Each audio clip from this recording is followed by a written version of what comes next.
అందరికీ నమస్కారం. నేను మీ కిరా కార్పేని. రీసెంట్గా రోజా కారు దిగ్గానే ఒక ప్రెస్ మీట్ పెట్టింది. ఒకసారి చూద్దాం. జగన్మోహన్ రెడ్డి గారికి వచ్చిన ఆ జన సమూహాన్ని, జన సునామీని చూసి భయపడి రాత్రికి రాత్రి జీవోని తయారు చేసి తల్లికి వందనం అని చెప్పి మాట్లాడారుగా. ఇక్కడ ఆర్కే రోజా అంటుంది, జగన్మోహన్ రెడ్డి వెనక నుంచి వస్తున్నటువంటి జన సంద్రాన్ని, జన సముద్రాన్ని చూసి చంద్రబాబు నాయుడు గారు కూటమి ప్రభుత్వం భయపడిపోయి తల్లికి వందనం అమలు చేశారు రాత్రికి రాత్రి అంటుంది. నేను రోజాను సూటిగా ప్రశ్నిస్తున్నా, బాబాయిని చంపేసి గొడ్డల వేటుని గుండెపోటు అని చిత్రీకరించినంత ఈజీ కాదు రాత్రికి రాత్రే తల్లికి వందనం అమలు చేయడం. అంటే రాత్రికి రాత్రే భయపడిపోయి వేల కోట్ల రూపాయల్ని తల్లుల అకౌంట్లోకి ఎలా వేస్తారు? నువ్వే చెప్పాలి, నాకు అర్థం కావడంలే. అర్థం చేసుకొని కదా మనం మాట్లాడాలా అని. జగన్మోహన్ రెడ్డి గారు ఇచ్చిన 84 లక్షల మంది తల్లులకి ఇవ్వలేని వాళ్ళు ఇక ఇద్దరుంటే 30, ముగ్గురుంటే 45 ఎలా ఇస్తారో ఎలా అయినా ఇస్తారు. ఎలా ఇస్తారో చంద్రబాబు నాయుడు గారు ఇచ్చారు కదా. ఒకరికి 15,000, ఇద్దరికి 30,000, ముగ్గురికి 40,000, నలుగురికి 60,000 ఎలా ఇస్తారు?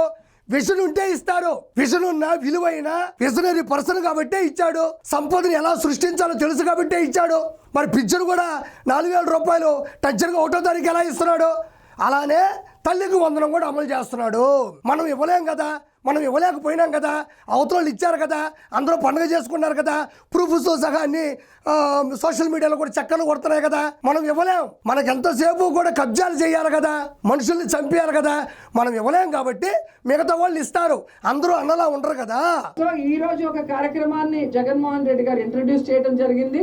Recalling Chandrababu manifesto. చంద్రబాబు మేనిఫెస్టోని గుర్తుకు తెస్తూ అంటూ ఈ క్యూఆర్ కోడ్ ఉంటుంది. దీన్ని వాళ్ళ ఫోన్ లో వాళ్ళు ఓపెన్ చేస్తే చంద్రబాబు నాయుడు, పవన్ కళ్యాణ్ గారు ఎన్నికల ముందు ఏం చెప్పారు 2024లో. ఇక్కడ ప్రజలారా ఇది బాగా గుర్తుపెట్టుకోవాలి, గమనించాలి. ఇక్కడ ఆర్కే రోజా ఒక క్యూఆర్ కోడ్ను చూపిస్తుంది.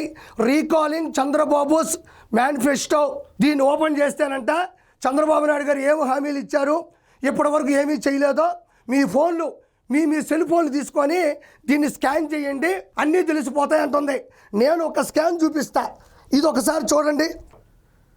మీరు ఆర్కే రోజా చెప్పిన క్యూఆర్ కోడ్ స్కాన్ చేశారు లేదో నాకు తెలియదు, కానీ చేయాల్సిన అవసరం కూడా లేదని నాకు తెలుసు. ఎందుకంటే చంద్రబాబు నాయుడు గారు ఇచ్చిన మాటని తూచా తప్పకుండా ముందుకెళ్తా ఉన్నాడు, అది అందరికీ తెలుసు. ఇప్పుడు నేను చూపిస్తున్న ఈ క్యూఆర్ కోడ్ని స్కాన్ చేయండి. మీ మొబైల్లో స్కాన్ చేస్తే దీంట్లో ఉండే డేటా బయటకు వస్తుంది. గడిచిన 2019 నుంచి 2024 మధ్యన జగన్మోహన్ రెడ్డి ఇచ్చిన హామీలు ఎలా నెరవేర్చాడు, అవి ఎలా ఘనతని చేకూర్చాయి, ఎలాంటి స్థాయిలో ఉన్నాయి, జగన్మోహన్ రెడ్డి యొక్క వ్యక్తిత్వం ఎలాంటిది, ఆయన నవరత్నాలు ఎన్న నాణ్యతమైనటివి కూడా ఈ క్యూఆర్ కోడ్ని స్కాన్ చేయండి. అప్పుడు మీకు నిజాలు ఏంటి అనేది బయటపడతాయి. రోజా స్కాన్ ఎందుక, రోజా కోడ్ ఎందుక స్కాన్ చేయడమా? ఈ స్కాన్ చేయండి, మీకు వచ్చిందని నేను అనుకుంటున్నాను. మళ్ళీ ఆర్కే రోజా ఒక మాట చెప్తుంది, మీ మొబైల్లో ఈ క్యూఆర్ కోడ్ని స్కాన్ చేయండి అంటుంది. మరి జగన్ అన్నేమో ఆ రోజుల్లో రజని నాకు అసలు ఫోనే లేదు, ఫోన్ ఉన్నా కూడా నాకు అసలు నెంబరే లేదు అన్నాడు. మరి అన్న దగ్గర ఫోన్ లేనప్పుడు మరి నువ్వే వెళ్ళాలా, నువ్వే వెళ్ళి నీ మొబైల్ తీసి అన్నకి ఇస్తే అన్న స్కాన్ చేసి చూస్తాడు. మళ్ళీ అదొక భయం తల్లి, నువ్వు ఎప్పుడు పడితే అప్పుడు బాబాక అన్న దగ్గర చాలా ఆయుధాలు ఉంటాయి, ఇట్ట తీసి అట్ట పడేసి వెళ్ళిపో, ఆయన చూసుకుంటాడు. లేకపోతే ఎలాంటి పరిస్థితితో నేను ప్రత్యేకంగా నీకు చెప్పక్కర్లే. కాబట్టి ఆ క్యూఆర్ కోడ్ని స్కాన్ చేయండి. నేను డీటెయిల్స్ చెప్పను, అన్నీ అందులో పొందుపరిచాను. వాళ్ళ అధికారంలోకి వస్తే జూన్ నుంచే ఏమేమి ఇస్తాము అని వాళ్ళు మాట్లాడారు. అండ్ ఏ ఆంక్షలు లేకుండా ప్రతి ఒక్కరికి కూడా మేము అందజేస్తాం, మేము ఇచ్చిన మేనిఫెస్టో అని చెప్పడమే కాకుండా జగన్మోహన్ రెడ్డి గారు ఇచ్చినవి కూడా మేము కంటిన్యూ చేస్తామని చెప్పి ఈ రోజు ఈ రాష్ట్రంలో ఉన్న ప్రతి ఒక్కరిని ఎలా. నేను ఇంతకుముందు కూడా చెప్పి ఆర్కే రోజా క్యూఆర్ కోడ్ కానీ స్కాన్ చేయమని కానీ వాళ్ళకి పెడితే నువ్వేరిపోతావు. ఎందుకంటే ఇంతకుముందు కూడా చెప్పా, ప్రతి నెల 64 లక్షల మందికి అర్హులైన వాళ్ళందరికీ కూడా 4,000 రూపాయలు పింఛను టెన్షన్గా అందిస్తున్నారు. 16,347 పోస్టుల భర్తీకి మెగా డిఎస్సి నోటిఫికేషన్ జారీ చేశారు. 203 అన్నా క్యాంటీన్లు ఓపెన్ చేశారు. కేంద్రం నుంచి అన్ని నిధులను కూడా మంజూరు చేయించుకుంటూ ఉన్నారు. నేను ఇలా చెప్పుకుంటూ పోతే చంద్రబాబు నాయుడు గారి ఒక చరిత్రని నేను ఎంతో ముందు కూడా నీకు చెప్పడం జరిగింది. క్యూఆర్ కోడ్ అవసరం లేదు, కిరా కార్పీ చెప్తే ఇది వాస్తవంగానే ఉంటుంది.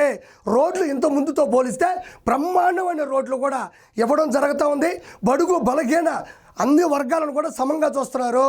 ఇది ఈవీఎంల విజయమే, ఇది కూటమి విజయం కాదు అనేది అర్థం చేసుకున్నారు. ఈవీఎంలు మోసం చేసే అంటున్నావు. నేను క్వశ్చన్లు అడగతా, వాటికి నువ్వు సమాధానం చెప్పు చూద్దాం. సొంత చెల్లిని కన్న తల్లిని బయటకు పంపాడు, బాబాయిని పైకి పంపాడని ప్రజలకు తెలిసినా ప్రజలు మీకే ఓట్లేశారు. కాకపోతే ఈవీఎంలే మోసం చేసే అంటావు. తోటా చంద్రయ్య, నన్ను సుబ్బయ్య, డాక్టర్ సుధాకర్, డ్రైవర్ సుబ్రహ్మణ్యం, అమర్నాథ్ గౌడ్ లాంటి వాళ్ళని ప్రత్యక్షంగా చంపేశాడని ప్రజలకు తెలిసినా ప్రజలు మీకే ఓట్లేశారు. కాకపోతే ఈవీఎంలే మోసం చేసే అంటావు. కల్తీ మద్యంతో లివర్లని, గంజాయితో చదువుకునే పిల్లల్ని నాశనం చేశాడని ప్రజలకు తెలిసినా ప్రజలు మీకే ఓట్లేశారు. కాకపోతే ఈవీఎంలే మోసం చేసే అంటావు. కొడాలి నాని, వల్లభనేని వంశీ, శ్రీరెడ్డి, వర్రా రవీందర్ రెడ్డి, పంచ ప్రభాకర్, పోసాని కృష్ణమురళి, బోరుగడ్డ అని లాంటి వాళ్ళ చేత ప్రత్యక్షంగా ఆడవాళ్ళని బూతులు తిట్టించారని తెలిసినా ప్రజలు మీకే ఓట్లేశారు. కాకపోతే ఈవీఎంలే మోసం చేసే అంటావు. మైన్స్, వైన్స్, గ్రావిల్, ఇసుక, అన్యాయాలు, అక్రమాలు, దందాలు, దౌర్జన్యాలు, కిడ్నాపులు ప్రత్యక్షంగా చేశారని ప్రజలకు తెలిసినా ప్రజలు మీకే ఓట్లేశారు. కాకపోతే ఈవీఎంలే మోసం చేసే అంటావు. ఈవీఎంలు మోసం చేయలేదు, మీరు ప్రజల్ని మోసం చేస్తే ప్రజలు మీకు ఓటేస్తున్నట్లు మోసం చేశారు. ఈవీఎంలు అనేటివి జగన్ కాదు, రోజా కాదు, వైఎస్ఆర్సీపీ నాయకులు కాదు మోసం చేయడానికి. వాటికి కూడా ఒక పద్ధతి అంటూ ఉంటుంది. 2024లో ఈవీఎంలో పనిచేస్తే 2019లో కూడా అవే ఈవీఎంలు ఉన్నాయి. కాబట్టి మైండ్ పెట్టుకొని మాట్లాడు. నీ డ్రామాలు జూనియర్స్ ముందు ఆడు, పొలిటికల్ సీనియర్స్ ముందు కాదు. ఇక మోటాముళ్ళు సర్దుకో, వయసుకు తగ్గ పాత్రలు వస్తే ఒప్పుకో. నీ రాజకీయ భవిష్యత్తు సమాధి, మీ అన్న పెద్ద ఉన్మాది. ఒకసారి వీడియోలోకి వెళ్దాం. అందుకే ఈరోజు కూటమి ప్రభుత్వంలో ఉన్న వాళ్ళకి భయం వేసి జూన్ 18లో అది ప్రైవేట్ వెహికల్ కింద ఆయన పడ్డాడు, కానీ ఏమీ జరగలేదు. ఆయనకు ఒక సైడ్ కొంచెం స్వల్ప గాయాలు అయితే. ఇక్కడ ఆర్కే రోజా చెప్తుంది, మొన్న రెంటపాల అనే గ్రామంలోకి సత్యనపల్లి నియోజకవర్గంలో ఒక వ్యక్తిని అదే బెట్టింగులు పెట్టి అన్న గెలుస్తాడు ఐపాక్ టీం చెప్పడం వల్ల అనిల్ కుమార్ యాదవ్ ప్రోత్సాహంతో 30 కోట్ల రూపాయలు పోగొట్టుకొని ఆ మనిషి సాగుతో పోరాటం చేసి చనిపోయాడు. ఆ మహానుభావుడు చూడడానికి ఈ మహానుభావుడు వెళ్తా ఉంటే ఆ వెహికల్ కింద సింగయ్య అనే వ్యక్తి ముందర టైర్ కింద పడిపోయాడు. తర్వాత ఫస్ట్లో అది అర్థం కాలేదు ఎవరికి, కానీ డ్రోన్ కెమెరా సాక్షిగా ఆయన కింద పడడం జరిగింది. అతను వెంటనే లాగి పక్కన ఉండేటువంటి తుప్పల్లో పడేశారు. లేట్ అవ్వడం వల్ల అతను చనిపోయాడు. ఈవిడ చెప్తుంది ఆయనకంట స్వల్ప గాయాలంట, చిన్న గాయాలు తగిలాయంట. ఏంది మీకు తెలియదు? అంత పెద్ద వెహికల్కి ఇంత పెద్ద టైర్ ఉంటుంది, నా ఎత్తు టైర్ ఉంటుంది. ఆ టైర్ దగ్గర ఆయన కింద పడిపోతే స్వల్ప గాయాలు తగిలినాయంట. నాకు అర్థం కాని విషయం ఏంటంటే రోజా, ఆ రోజుల్లో మీ అన్నకి ఇంత గులకరాయి తగిలితేనే 7 నుంచి 7 దాకా పెద్ద బ్యాండ్ వేసాడు కదా. మరి అంత టైర్ కింద పడ్డ వ్యక్తికి స్వల్ప గాయాలు ఎట్ట తగిలినాయి? ఇంత లాజిక్ నువ్వు ఎట్టమర్చిపోయినావు? అదేమన్నా చిన్న కొబ్బరికాయ అనుకుంటున్నావా పడుచుకోకుండా వదిలేయడానికి? మనిషి తలకాయ కదా. నేను ఆ విజువల్స్ కూడా చూపించకూడదు పదే, అది కరెక్ట్ కూడా కాదని చెప్పట్లేదులే. కానీ ఆ మనిషి అదేదో సినిమాలు చెప్తారు, బాహుబలి సినిమాలో అంత పెద్ద విగ్రహం కొంతమందినైనా పట్టను పెట్టుకోదా అంటాడు. అలా చెప్తుంది ఈవిడ. ఆ మనిషి చనిపోయాడు. ఒక దళిత కార్యకర్త ఒక మనిషిని పరామర్శించడానికి వాళ్ళ కుటుంబం దగ్గరికి వెళ్తుంటే ఇంకో ముగ్గురిని చంపేసిన వ్యక్తి ఇతను. మళ్ళీ ఆయన చాలా సంతోషపడి ఉంటాడు, అబ్బయ్య మంచి పని జరిగింది, ఇతను కానీ చనిపోతే మళ్ళీ ఇంకో పరామర్శకు రావచ్చు, ఇంకొక అకౌంట్లో వేసుకోవచ్చు అనే దురుద్దేశం వీళ్ళు అన్నది. ఇంకోసారి చూద్దామనండి. 108లో హాస్పిటల్కి పంపించామని చెప్పి యాక్సిడెంట్ చేసిన ప్రైవేట్ కారు నెంబర్ ని డిస్ప్లే చేస్తూ ఆ కార్ ని సీజ్ చేయడం కూడా జరిగింది. మళ్ళీ జూన్ 22కి నీకు కొంచెం జ్ఞానం తగ్గినట్టుంది, మైండ్ కొంచెం పెంచుకోవాలా. ఒకడు ఒక కత్తితో నరికితే కత్తి సీజ్ చేస్తే న్యాయం జరిగినట్టు కాదు. ఒకడు తుపాకీ పెట్టి కాల్ చేస్తే ఆ బుల్లెట్ని ఆ గన్నని సీజ్ చేస్తే ప్రాణం తిరిగి రాదు. అదే విధంగా ఒక కారుతో గుద్దేస్తే ఆ కారుని సీజ్ చేస్తే దానివల్ల వాళ్ళకి న్యాయం జరగదు. అది చట్టం కాదు. ఎవడైతే గన్నతో కాల్చాడో ఆ గన్నని ఎవరు పట్టుకున్నారు, ఎవరు ప్రేరేపించారో చట్టానికి కావాలి. ఒక కారుతో గుద్దేస్తే కారుకి ప్రాణం ఉండదు. కారు పోయి పాదకక్షలు పెట్టుకోదు. ఆ కారుని ఎవరు నడిపారు, ఎవరు నడపమన్నారు, ఎవరు కక్ష సాధింపు చేశారన్నది పట్టుకుంటారు చట్టం. మరి ఆ రోజుల్లో ఎయిర్పోర్ట్లో సీను అనే వ్యక్తి కోడి కత్తితో పొడిస్తే కోడి కత్తిని సీజ్ చేస్తే సరిపోతుంది కదా. మరి అతని మీద ఎందుకు కేసు పెట్టారు? అతని జీవితాన్ని ఎందుకు నాశనం చేశారు? అతను ఎందుకు నరక యాత్ర నడిపిస్తున్నాడు? ఇప్పుడు మీ దాంట్లో బోరుగడ్డలు, పంచప్రభాకర్, వర్రా రవీందర్ రెడ్డి, శ్రీరెడ్డి, మీరందరూ కూడా దారుణమైన బూతులు మాట్లాడారు. వల్లభనేని వంశీ అసెంబ్లీ సాక్షిగా ఆడవాళ్ళని అవమానించాడు. ఆ రోజు నువ్వు వచ్చి మరి చట్టం ముందు వాళ్ళు నోరు మూసేశారు, నోరు సీజ్ చేసేశారు అంటే అవదు. ఎవరైతే తప్పు చేశారో వాళ్ళు శిక్ష పడుతుంది అంతే.